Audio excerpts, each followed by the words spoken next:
स्वागत साथियों। आज की इस क्लास में हम भारतेंदु हरिश्चंद्र के एक भाषण का अंश भारतवर्ष की उन्नति कैसे हो सकती है इसका अध्ययन करेंगे। वैसे ये मसला साहित्य का है कि भारतेंदु हरिश्चंद्र का परिचय, उनका गद्य के परिष्कार में योगदान, या यूँ समझें कि आधुनिक काल में भारतेंदु हरिश्चंद्र का योगदान कितना है। काफ़ी सारी चीज़ें हैं, उनकी चर्चा प्रत्यक्ष होगी। लेकिन कक्षा 11वीं की जो अंतरा पाठ्य पुस्तिका है उसका जो अध्याय है कि भारतवर्ष की उन्नति कैसे हो सकती है, हम उसी से शुरू करेंगे। तो जुड़ जाइए मेरे साथ इस टॉपिक के साथ। कक्षा 11वीं के लिए भी महत्वपूर्ण है। अदर जो भी प्रतियोगी परीक्षाएं हैं जहाँ से ये भाषण का अंश उठेगा, उन सब छात्रों के लिए महत्वपूर्ण है। देखिए, यहाँ से आप देखिए कि भारतवर्ष की उन्नति कैसे हो सकती है। ये जो पाठ है, या जो यूँ समझें कि भाषण का अंश है, इसकी हम चर्चा करेंगे। ठीक है ना। बहुत महत्वपूर्ण भी है, और ख़ास तौर करके सभी विद्यार्थियों के लिए जो इस कक्षा में पढ़ रहे हैं। इसका आगे आप देखेंगे कि ये भारतेंदु का प्रसिद्ध भाषण है जिसका नाम क्या है, भारतवर्ष की उन्नति कैसे हो सकती है। इसमें देखिए कि इसमें एक और तो ब्रिटिश शासन की जो मनमानी है उस पर व्यंग्य है, उस पर फिक्रा कसा गया है।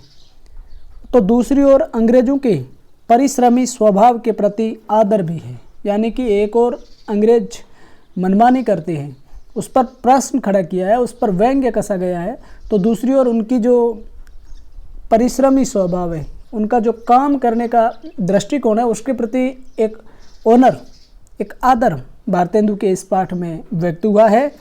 और भारतेंदु ने आलसीपन, समय के अपव्यय आदि कमियों को दूर करने की बात करते हुए भारतीय समाज की रूढ़ियों और गलत जीवन शैली पर प्रहार किया है, हमला बोला है। देखिए, जनसंख्या नियंत्रण, श्रम की महत्ता, आत्मबल और त्याग को भारतेंदु ने उन्नति के लिए अनिवार्य माना है कि भारतवर्ष की जो उन्नति होगी वो इन चीज़ों के लिए होगी, या इन चीज़ों को अपनाने से होगी। और अत्यंत प्रेरक ढंग से इस भाषण के अंश को अपनी शैली में व्यक्त किया है, जिसका नाम क्या है, भारतवर्ष की उन्नति कैसे हो सकती है। ये हमारा भारतेंदु जी का प्रसिद्ध भाषण है। चलिए, यह तो परिचय की बात। अब हम पाठ में चलें। जो मूल पाठ है उसमें क्या है, इस चीज़ को देखें। साइज को थोड़ा बड़ी कर देते हैं ताकि आप सब लोग बड़े आसानी के साथ पढ़ सकें। अब देखिए, आज बड़े ही आनंद का दिन है कि इस छोटे से नगर बलिया में हमने इतने मनुष्यों को बड़े उत्साह से एक स्थान पर देखते हैं। बलिया जो है, बलिया उत्तर प्रदेश का एक ज़िला है, वहाँ का जिक्र किया गया है। और वहाँ के लोगों को बड़े उत्साह से एक स्थान पर देखते हैं। और इस अभागे आलसी देश में जो कुछ जाए वही बहुत कुछ है। बनारस ऐसे ऐसे बड़े नगरों में जब कुछ नहीं होता, तो ये हम क्यों न कहेंगे कि बलिया में जो कुछ हमने देखा वह बहुत प्रशंसा के योग्य है।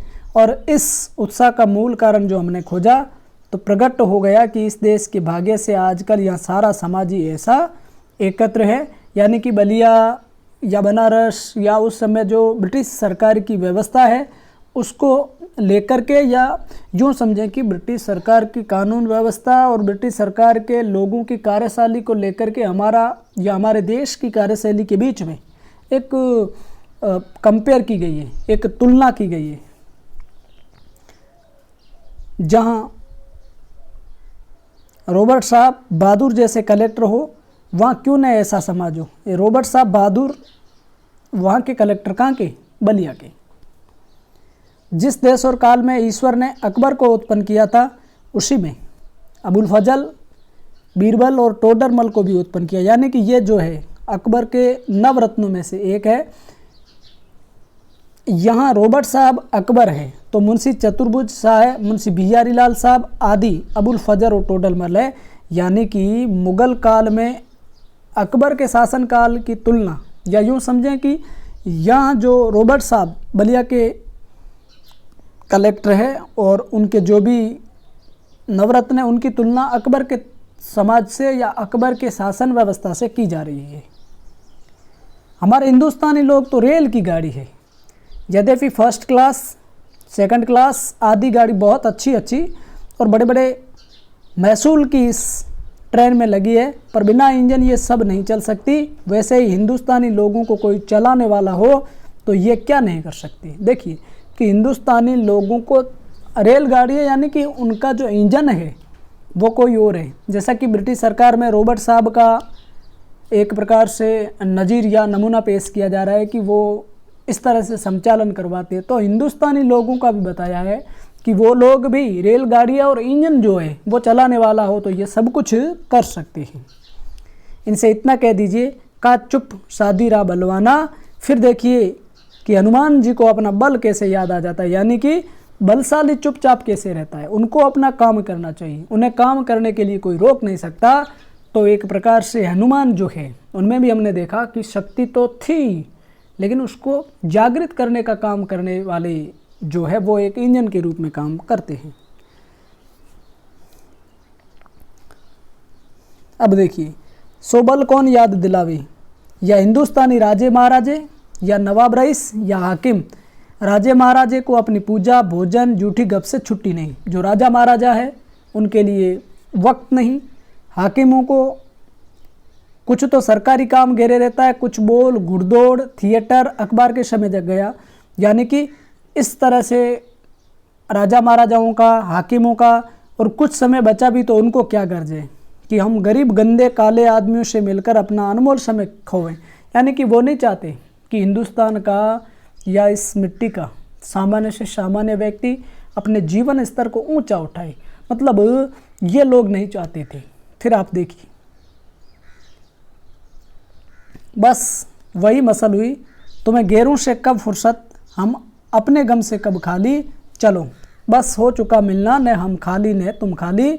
3 मेंढक एक के ऊपर एक बैठे थे। ऊपर वाले ने कहा जोक शोक, बीच वाला बोला गुमसुम, और सबके नीचे वाला पुकारा कि गए हम। सो हिंदुस्तान की साधारण प्रजा की दशा यही है, गए हम। यानी कि हिंदुस्तान की जो प्रजा है या हिंदुस्तान की आम जो जनता है उसको पथ संचलन या पथ प्रदर्शन या पथ प्रदर्शक के रूप में अगर आदर्श व्यक्ति मिले, वो मिला नहीं। और जिनको जिम्मेदारी थी वो रेस्पॉन्सिबिलिटी को नहीं निभा रहे थे। पहले भी जब आर्य लोग हिंदुस्तान में आकर बसे थे, यानी कि शुरुआत में, आर्य का मतलब भी श्रेष्ठ होता है, सुपीरियर होता है, तो राजा और ब्राह्मणों ही के जिम्मे यह काम था कि देश में नाना प्रकार की विद्या और नीति फैलाएं। और अब भी ये लोग चाहें तो हिंदुस्तान प्रतिदिन कौन कहे प्रतिक्षण बढ़े, पर इन्हीं लोगों को सारे संसार के निकम्मेपन ने घेर रखा। यानी कि जो राजा महाराजा है वो अगर ज्ञान को, नॉलेज को बढ़ाना चाहें तो क्षण क्षण बढ़ेगा, लेकिन वो काम के प्रति जिम्मेदारी को भरपूर निभाना चाहिए, नहीं निभाते हैं।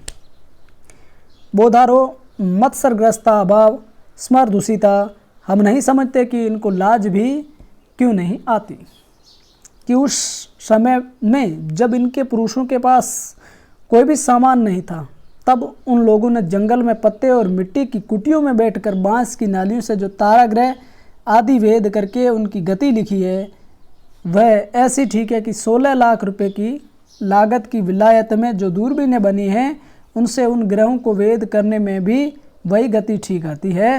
और जब आज इस काल में हम लोगों को अंग्रेजी विद्या की और जगत की उन्नति की कृपा से लाखों पुस्तकें और हजारों यंत्र तैयार है, तब हम लोग नी चुंगी की कतवार फेंकने की गाड़ी बन रही है। ये समय ऐसा है कि उन्नति की मानो घुड़दौड़ हो रही है, यानी कि प्रोग्रेस के लिए, उन्नति के लिए लोग साहित्य को, लोग अन्य साधनों को टटोलते हैं। और भारत भी ऐसा करता है। अमेरिकन, अंग्रेज, फ्रांसीस आदि तुर्की ताजी सब सर पर तोड़ दौड़े जाते हैं। और सबके जी में यही है कि पाला हम ही पहले छू लें, यानी कि इस तथ्य का उद्घाटन या रहस्य का या मैजर का उद्घाटन हम करें, कोई भी हो। इनको औरों को जाने दीजिए ऊपर, उस समय हिंदू काठियावाड़ी खाली खड़े खड़े टाप से मिट्टी खोदते हैं, इनको औरों को जाने दीजिए। जापानी टट्टुओं को हाँफते हुए दौड़ते देखकर भी लाज नहीं आती। यह समय ऐसा है कि जो पीछे रह जाएगा फिर कोटि उपाय किए भी आगे नहीं बढ़ सकेगा। और इस लूट में, इस बरसात में भी जिसके सिर पर कमबख्ती का छाता और आंखों में मूर्खता की पट्टी बंधी रहे, उन पर ईश्वर का कोप ही कहना चाहिए। यानी कि समझ या जो अवधान या जो अंडरस्टैंडिंग आनी चाहिए, और जिस पर नहीं आती है उसमें यूँ ही समझो कि इस पर भगवान खुद प्रसन्न नहीं है या कुपित है, नाराज चल रही है। फिर आप आगे देखिए कि मुझको मेरे मित्र ने कहा था कि तुम इस विषय पर आज कुछ कहो कि हिंदुस्तान की कैसे उन्नति हो सकती है, यानी कि भारतवर्ष की उन्नति कैसे होगी, हमारे इस मुल्क की प्रोग्रेस कैसे होगी। भला इस विषय पर मैं और क्या कहूँ। श्रीमद् भागवत में एक श्लोक है, और वो श्लोक क्या है कि नृधे माध्यम सुलभम सुरदुर्लभम प्लवम सुक्लपम गुरु कर्णधारम मय अनुकूलन नभ स्वते ऋतुपम पुमान भवबदी न तरेत स आत्मा। यानी कि भगवान कहते हैं कि पहले तो मनुष्य जन्म भी बड़ा दुर्लभ है, पहली चीज़ सो मिला, और उस पर गुरु की कृपा और मेरी अनुकूलता, इतना सामान पाकर भी जो मनुष्य संसार सागर के पार न जाए उसको आत्महत्यारा कहना चाहिए। यानी कि जो प्राणी का है जन्म, या हम मनुष्य के कोख में जन्म हुए, सबसे बड़ी बात है, बहुत कम लोगों को मिलता है। और उसके बाद भी हमारा जीवन निरुद्देश्य, बिल्कुल कोई पर्पज रहित हो जाए तो हम अपने आप को माफ़ नहीं कर पाएंगे। एक प्रकार से आत्महत्यारा मानना चाहिए, ऐसा भागवत में कहा गया है, वो भी भगवान श्री कृष्ण के मुख से। फिर आप आगे देखिए, सास के अनुमोदन से एकांत रात में सोने रंग महल में जाकर भी बहुत दिन से जिस प्राण से प्यारे परदेसी पति से मिलकर छाती ठंडी करने की इच्छा थी, उसका लाज से मुंह भी न देखें और बोलें भी न, तो उसका अभाग्य ही है, वह तो कल फिर परदेश चला जाएगा। वैसे ही अंग्रेजों के राज्य में भी जो हम कुएं के मेंढक, काठ के उल्लू, पिंजड़े के गंगाराम ही रहे, तो हमारी कम भक्ति फिर कम भक्ति है। यानी कि अंग्रेजों के शासन व्यवस्था में जहाँ एक तरह से यूँ समझें कि जो व्यवस्था है उसमें भी अगर हम कूप मंडूक बने रहे, काठ के उल्लू रहे या पिंजरे के गंगाराम रहे, तो हमारी प्रगति नहीं होगी। यहाँ एक चीज़ स्पष्ट करना चाहूँ कि जो हमारे लेखक है या गद्यकार है, वो इस चीज़ को साफ कर देना चाहते हैं कि अंग्रेज़ों की शासन संचालन की जो व्यवस्था है या किस प्रकार से एडमिनिस्ट्रेशन को चलाना चाहिए, इनकी तारीफ़ करते हैं, इनका बखान करते हैं। बहुत लोग ये कहेंगे कि हमको पेट के धंधे के मारे छुट्टी ही नहीं रहती, बाबा हम क्या उन्नति करें। ऐसे लोग भी होंगे, तुम्हारा पेट भरा है, तुमको दून की सूझती है, यह कहना उनकी बहुत भूल है। इंग्लैंड का पेट भी कभी यूं ही खाली था, उसने एक हाथ से अपना पेट भरा, दूसरे हाथ से उन्नति की राह के कांटों को साफ किया। क्या इंग्लैंड में किसान, खेत वाले, गाड़ीवान, मजदूर, कोचवान आदि नहीं है? यानी कि सब कुछ है, लेकिन फिर भी अपनी उन्नति कर रहा है, दूसरे देशों पर अपने साम्राज्य को स्थापित कर रहा है, दूसरे देशों को राह दिखा रहा है, दूसरे देशों को शासन संचालन के लिए रेगुलेशन ला रहा है, एक्ट ला रहा है, एक प्रकार से लॉज का निर्माण कर रहा है। इसी तरह से किंतु वे लोग जहाँ खेत जोतते बोते हैं, वहीं उसके साथ ये भी सोचते हैं कि ऐसे और कौन नई कल या मसाला बनावें जिनमें इस खेती में आगे से दूना अन्न उपजे। विलायत में गाड़ी के कोचवान भी अखबार पढ़ते हैं। जब मालिक उतरकर किसी दोस्त के यहाँ गया, उसी समय कोचवान ने गद्दी के नीचे से अखबार निकाला। जहाँ उतनी देर कोचवान हुक्का पिएगा या गप करेगा, सो गप भी निकम्मी। वहाँ के लोग गप ही में देश के प्रबंध छांटते हैं। सिद्धांत यह है कि वहाँ के लोगों का ये सिद्धांत है कि एक छिन भी व्यर्थ नहीं जाए, यानी कि वो अपने समय को, या जो अपन जिसको समय कहते हैं ना, टाइम पास करते हैं। और ऐसे हमारा टाइम पास करने का मतलब ये होता है कि हम उस समय को जाया कर देते हैं। लेकिन ये लोग क्या करते हैं, जो बेकार का हम समय मानते हैं, उसमें भी समय को प्रबंधन कैसे किया जाए, टाइम मैनेजमेंट कैसा हो, अच्छी से अच्छी बात कैसे सीखी जाए, काम करते हैं उनके लिए। उसके बदले यहाँ के लोगों में जितना निकम्मापन हो उतना ही वह बड़ा अमीर समझा जाता है। आलस यहाँ इतनी बढ़ गई कि मलुकदास ने दुआ ही बना डाला। मलुकदास कड़ा इलाहाबाद उत्तर प्रदेश में पैदा होने वाले हमारे संतों में से एक हैं। उन्होंने कहा कि अजगर करे न चाकरी हैं, पंछी करे न का, दास मलुका कही गए सबके दाता राम। यानी कि आप चारों ओर आँख उठाकर देखिए तो बिना काम करने वालों की ही चारों ओर बढ़ती है। रोजगार कहीं कुछ भी नहीं है। अमीरों की मुशाइबी, दलाली या अमीरों के नौजवान लड़कों को ख़राब करना या किसी की जम्मा मार लेना, इसके सिवाय बतलाइए और कौन रोजगार है। यानी कि लोग खालीपन में रहते हैं, लोग निकम्मेपन में रहते हैं। लोगों को जो काम करना होता है या जो सामने कर्म दिखता है बट नहीं करते, जिससे कुछ रुपए मिले। चारों ओर दरिद्रता की आग लगी हुई है। किसी ने बहुत ही ठीक ही बताया कि दरिद्र कुटुंबी इस तरह अपनी इज्जत को बचाता फिरता है जैसे लाजवंती कुल की बहू फटे कपड़ों में अपने अंग को छिपाई जाती है। वही दशा हिंदुस्तान की है। यानी कि हिंदुस्तान ऊपर ऊपर से तो छुपाने की या ऊपर ऊपर से मान सम्मान को बचाने के लिए ठीक दिखता है, लेकिन अपनी इज्जत या यूँ समझें कि आर्थिक दृष्टि से उपेक्षित नज़र आता है। मरदूमशुमारी की रिपोर्ट देखने में स्पष्ट होता है कि मनुष्य दिन दिन यहाँ बढ़ते जाते हैं और रुपया दिन दिन कमती होता जाता है। तो अब बिना ऐसा उपाय किए काम नहीं चलेगा कि रुपया भी बढ़े और वह रुपया बिना बुद्धि बढ़े न बढ़ेगा। यानी कि अगर लोग बढ़ते गए, पैसा नहीं हुआ, इनकम ग्रो नहीं हुई तो काम नहीं चलेगा। यानी कि लोगों की या जनसंख्या वृद्धि होने के साथ साथ में हमारे इनकम सोर्स भी बढ़ने चाहिए, आय के स्रोत भी उस अनुपात में बढ़ने चाहिए अगर देश की सामान्य या आम जनता के विकास के पथ का मार्ग प्रशस्त करना है। भाइयों, राजा महाराजों का मुँह मत देखो, मत यह आशा रखो कि पंडित जी कथा में कोई ऐसा भी उपाय बतलाएंगे कि देश का रुपया और बुद्धि बढ़े। तुम आप ही कमर कसो, आलस छोड़ो। यानी कि भाग्यवाद या अंधविश्वास के सहारे मत रहो, आप खुद को करना होगा। कहते नहीं है कि स्वर्ग जाना है तो हमें ही मरना होगा। यानी कि व्यक्ति को अपने हाथ से काम करना होगा। कब तक अपने को जंगली, हुश, मूर्ख, बोधे, डरपोक ने पुकारवाओगे? यानी कि ये हमारे लिए जो विशेषण है ये कब तक चलता रहेगा? जब तक हम आलसीपन को नहीं छोड़ेंगे, हम निकम्मेपन को नहीं छोड़ेंगे, लोग हमें इस तरह से कहेंगे। दौड़ो, इस घोड़ दौड़ में जो पीछे पड़े तो फिर क्या ठिकाना नहीं है, कहीं ठिकाना नहीं है। फिर कब राम जनकपुर हैं, अब की जो पीछे पड़े तो फिर रसातली पहुंचोगे, यानी कि दब जाओगे। जब पृथ्वीराज को कैद करके गोरे ले गए तो साबुद्दीन के भाई गयासुद्दीन से किसी ने कहा कि वह शब्द भेदी बाण बहुत अच्छा मारता है।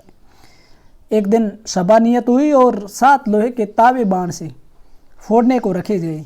पृथ्वीराज को लोगों ने पहले ही से अंधा कर दिया था। संकेत यह हुआ कि जब गयासुद्दीन हूँ करे तब वह तावों पर बाण मारे, और चंद कवि भी उसके साथ कैदी था। चंद जो पृथ्वीराज रासो लिखते हैं, पृथ्वीराज के परम मित्र है, वो उस समय साथ में हैं। थोड़ा इस चीज़ का ध्यान रख लेना, चंद पर और पृथ्वीराज पर। पृथ्वीराज रासो जो कि हिंदी का सबसे बड़ा ग्रंथ माना जाता है, हिंदी का महाकाव्य माना जाता है, हिंदी के महाकवि माने जाते हैं चंद। ये चीज़ें हैं। ये सामान देखकर उसने ये दुआ पढ़ा कि अब की चढ़ी कमान को जाने फिर कब चढ़े, जिन चूके जवान इक्के मार इक्के सर। उसका संकेत समझकर जब गयासुद्दीन ने हूँ किया तो पृथ्वीराज ने उसको बाण मार दिया। वही बात अब है, अब की चढ़ी इस समय में सरकार का राजा पाकर और उन्नति का इतना सामान पाकर भी तुम लोग अपने को न सुधारो तो तुम ही रहो। और वह सुधारना भी ऐसा होना चाहिए कि सब बात में उन्नति हो। मेरा यहाँ हम अलग अलग लोग अलग अलग अर्थ लगा सकते हैं, लेकिन जो बलिया की व्यवस्था है, वहाँ के जिला कलेक्टर या उनका जो मंडल है, उनकी व्यवस्था को देख करके भारतेंदु हरिश्चंद्र कहना चाहते हैं कि उन्नति के सारे मार्ग प्रशस्त है, लेकिन कामी लोग, यानी कामी का मतलब कर्मशील लोग, जो कर्मठ लोग हैं, वो इसमें जुटें, इसमें काम करें, इसमें प्रेरित हो, इसमें इन्वॉल्व हो, ज़बरदस्त तरीके से काम करें ताकि उनकी प्रोग्रेस और उन्नति हो सके। धर्म में घर के काम में, बाहर के लोग, बाहर के काम में, रोजगार में, शिष्टाचार में, चाल चलन में, शरीर के बल में, मन के बल में, समाज में, बालक में, युवा में, वृद्ध, स्त्री, पुरुष, अमीर, गरीब, भारतवर्ष की सब अवस्था, सब जाति, सब देश में उन्नति करो। यानी कि हर एंगल में, हर अप्रोच को लगा करके, हर पहलू को देख करके हमारी उन्नति होनी चाहिए, प्रोग्रेस होनी चाहिए। सब ऐसी बातों को छोड़ो जो तुम्हारे इस पथ के कंटक हो, यानी कि पथ के कंटक, यानी कि रास्ते में बाधक बनने वाली जो भी बातें हैं उसको छोड़िए, उसको इग्नोर कीजिए, उनसे हटें और उनको, या तो उनसे हटें या उनको हटाएं, अपना रास्ता तय करें। चाहे तुम्हें लोग निक्कमा कहें या नंगा कहें, क्रस्तान कहें या भ्रष्ट कहें, तुम केवल अपने देश की दीन दशा को देखो और उनकी बात मत सुनो। यानी कि आपको जो देश विघातक शक्तियाँ हैं उनको नहीं, अपने देश का, अपने खुद का, अपने परिवार, समाज और राष्ट्र का किस प्रकार से कल्याण हो सकता है, आपको बस वही करना है। फिर आप आगे देखिए कि अपमानम पुरस्कृत्य मानम कृत्वास्तु प्रस्तत स्वकार्यम साध्यत धीमान कार्यध्वसो ही मूर्खता। जो लोग अपने को देश हितैषी लगाते हों, वह अपने सुख को होम करके, अपने धन और मान का बलिदान करके कमर कस के उठो, देखा देखी थोड़े दिन में सब हो जाएगा। अपनी खराबियों के मूल कारणों को खोजो, यानी कि हमारी कमजोरियां क्या रही है, हमारा बेकारीपन या इस प्रकार से रहा है तो ये क्या वजह रही है, पता करो, उनको दूर करो, अपनी कमजोरियों को दूर करके, और वही कमजोरी आप ताकत बना करके आगे बढ़ें तो हमारे देश का, हमारे लोगों की उन्नति होगी। फिर आप आगे देखिए, कोई धर्म की आड़ में, कोई देश की चाल की आड़ में, कोई सुख की आड़ में छिपे हैं, उन चोरों को वहाँ से पकड़ पकड़ कर लाओ, उनको बांध बांध कर कैद करो। हम इससे बढ़कर क्या कहें कि जैसे तुम्हारे घर में कोई पुरुष व्यभिचारी करने आए तो जिस क्रोध से उसको पकड़कर मारोगे और जहाँ तक तुम्हारे में शक्ति होगी उसका सत्यानाश करोगे। जो व्यभिचारी है, जिनका चरित्र हीन है, ऐसे लोगों का वही असर होना चाहिए जो उसका कृत्य है। फिर आप आगे देखिए, उसी प्रकार या उसी तरह इस समय जो जो बातें तुम्हारी उन्नति के पथ में कांटा हो, उनकी जड़ खोद खोद कर फेंक दो। यानी कि हमारी प्रोग्रेस में बाधा कहाँ है, पता कीजिए, फिर उसको हटाइए। कुछ मत करो, कुछ मत डरो। जब तक 100-200 मनुष्य बदनाम नहीं होंगे, जात से बाहर न निकाले जाएंगे, दरिद्र न हो जाएंगे, कैद न होंगे, वरच जान से न मारे जाएंगे, तब तक कोई देश भी न सुधरेगा। यानी कि उसके लिए तकलीफ़ें आएगी, उसके लिए मुश्किलात तो आएगी, लेकिन उस मुश्किलों का डट करके सामना करने की हिम्मत भी हमें करनी होगी। अब ये प्रश्न होगा कि भाई हम तो जानते ही नहीं कि उन्नति और सुधरना किस चिड़िया का नाम है। ऐसा भी तो होता है, किसको अच्छा समझें, क्या लें क्या छोड़ें। तो कुछ बातें जो इस शीघ्रता में मेरे ध्यान में आती हैं उनको मैं कहता हूँ। यानी कि उन्नति किसको कहते हैं, ठीक है, सुधरना किसको कहते हैं, इसके बारे में भारतेंदु कह रहे हैं कि सब उन्नतियों का मूल धर्म है।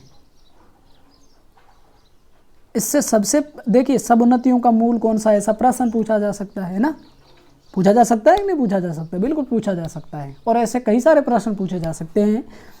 इससे सबके पहले धर्म की ही उन्नति करनी उचित है। देखो, अंग्रेजों की धर्म नीति और राजनीति परस्पर मिली है, इससे उनकी दिन दिन कैसे उन्नति हो उनको जाने दो, अपने ही यहाँ देखो। तुम्हारे यहाँ धर्म की आड़ में नाना प्रकार की नीति, समाज गठन, वैद्यक आदि भरे हुए हैं। दो एक मिसाल सुनो, यही तुम्हारा बलिया का मेला और यहाँ स्नान क्यों बनाया गया है, जिसमें जो लोग कभी आपस में नहीं मिलते, 10-10, 5-5 कोस से वे लोग एक साल में एक जगह एकत्र होकर आपस में मिलते हैं, एक दूसरे का दुख सुख जाने। गृहस्थी के काम की वह चीज़ें जो गांव में नहीं मिलती हैं यहाँ से ले जाएं। और एकादशी का व्रत क्यों रखा है, जिसमें महीने से 2-1 उपवास से शरीर शुद्ध हो जाएगा। गंगा जी नहाने जाते हो तो पहले पानी सिर पर चढ़ाकर तब पैर डालने का विधान क्यों है, जिसमें तलुए से गर्मी सिर में चढ़कर विकार न उत्पन्न करे। दिवाली इसी हेतु है कि इसी बहाने साल भर में एक बेर तो सफाई हो जाए होली इसी हेतु है कि बसंत की बिगड़ी हवा स्थान स्थान पर अग्नि बलने से स्वच्छ हो जाए। यही त्यौहार ही तुम्हारी मानो म्यूनिसिपलिटी है।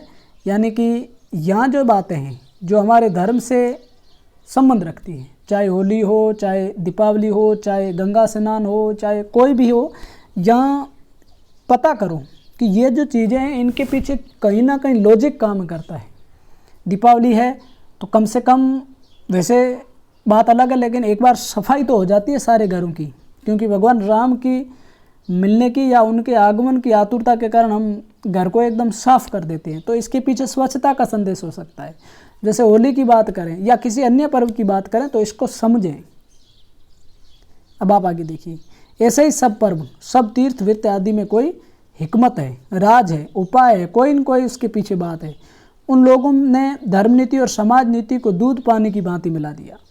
खराबी जो बीच में भई है वह यह है कि उन लोगों ने ये धर्म क्यों मानने लिखे थे, इसका लोगों ने मतलब नहीं समझा और इन बातों को वास्तविक धर्म मान लिया। भाइयों, वास्तविक धर्म तो केवल परमेश्वर के चरण कमल का भजन है, यानी कि सीधी ईश उपासना जो अविकारी है और उसका भजन ही है। वास्तविक धर्म क्या है, समझे आप? वास्तविक धर्म है परमेश्वर के चरण कमल का भजन। यह सब तो समाज धर्म है जो देश काल के अनुसार शोधे और बदले जा सकते। दूसरी खराबी ये हुई कि उन्हीं महात्मा बुद्धिमान ऋषियों के वंश के लोगों ने अपने बाप दादों का मतलब न समझकर बहुत से नए नए धर्म बनाकर शास्त्रों में धर दिए।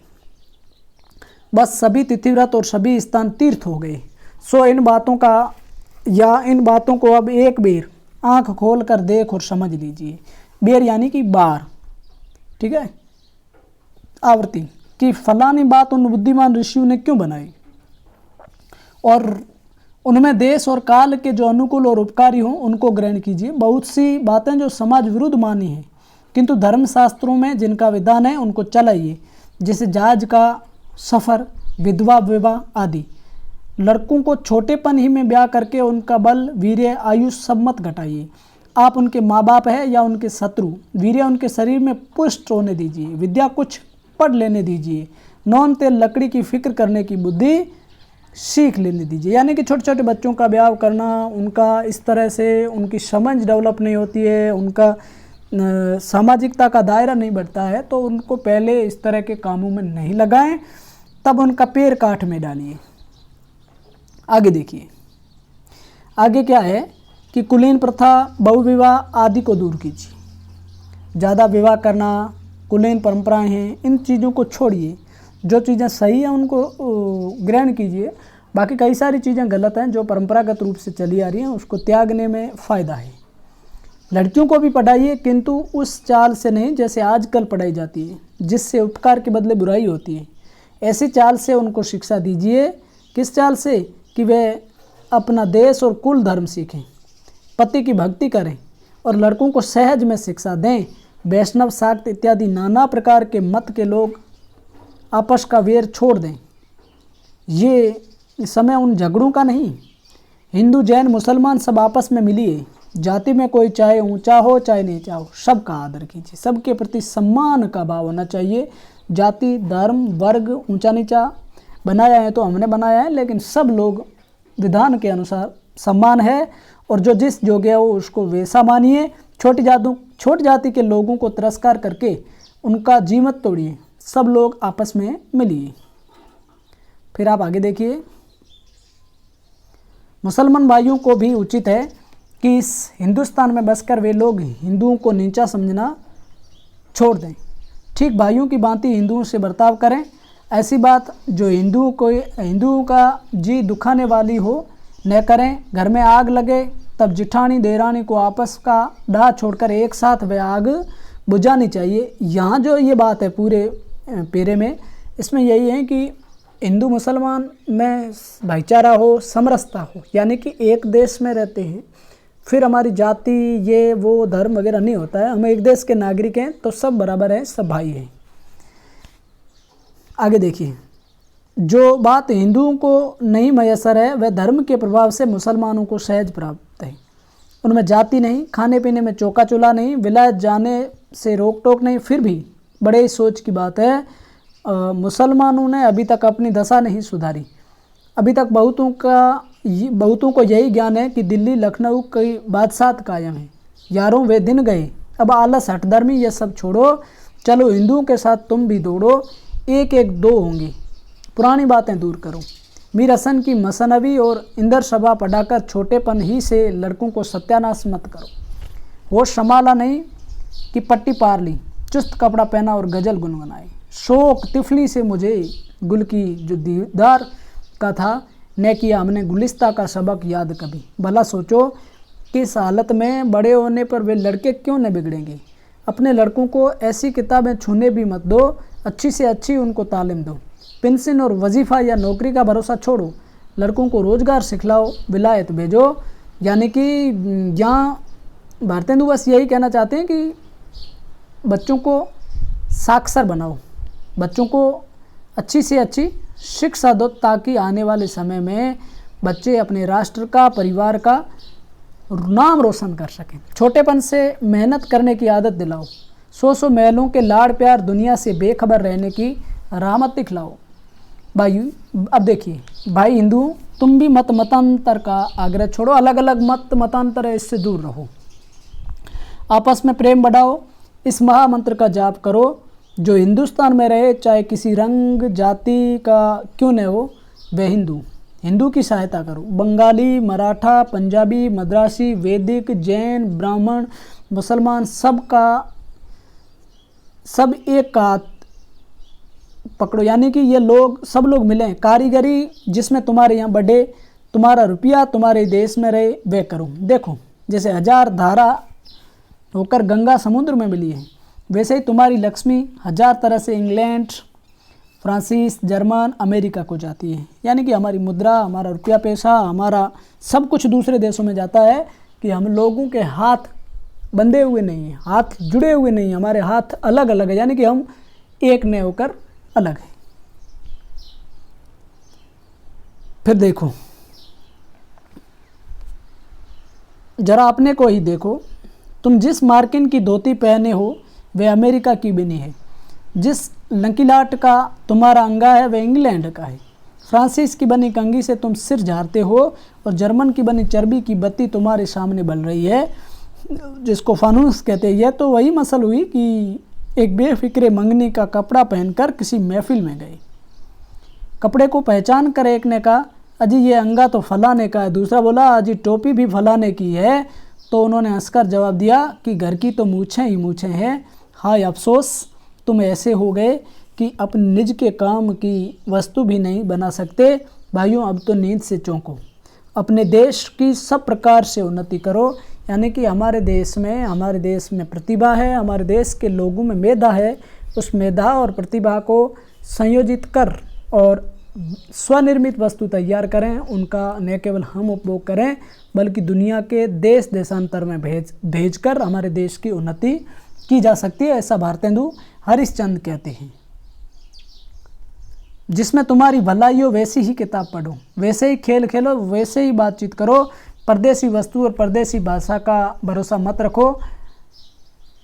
अपने देश में अपनी भाषा में उन्नति करो। ये हमने भारतेंदु हरिश्चंद्र का आपने पढ़ा होगा कि निज भाषा उन्नति है, सब उन्नति को मोल, बिन निज भाषा ज्ञान के मिटे नहीं ये कुसूल। तो बहुत अच्छे तरीके से भारतवर्ष की उन्नति कैसे हो सकती है, इस भाषण के अंश के माध्यम से अंग्रेज़ों की शासन पद्धति, अंग्रेज़ों का जो कर्म शैली है, या हमारे लोगों का जो किस तरह से काम करने का या आलसीपन का तरीका रहा है, इन सारी चीज़ों को मोटे रूप से भारतेंदु हरिश्चंद्र ने अपने इस भाषण के अंश से व्यक्त किया। तो बहुत अच्छे तरीके से मैं समझता हूँ मैंने आप तक शेयर किया है। यदि आपको लगा कि मैं इसकी व्याख्या ठीक से कर पाया और आपको अच्छे से ये कंटेंट क्लियर हो रहा है, तो आप मेरे चैनल को सब्सक्राइब कर आपकी लाइक बटन को पुश करें और लगातार मेरे साथ जुड़े रहिए। न केवल किताबों से संबंधित बल्कि साहित्यिक संवर्धन, जैसा कि नाम है साहित्यिक संवर्धन मंच, साहित्य के संवर्धन से संबंधित तमाम तरह की वीडियो आपसे साझा करता रहूँगा। मिलेंगे फिर इसी तरह के अगले वीडियो के साथ। तब तक के लिए आप सभी को जय हिंद, वंदे मातरम।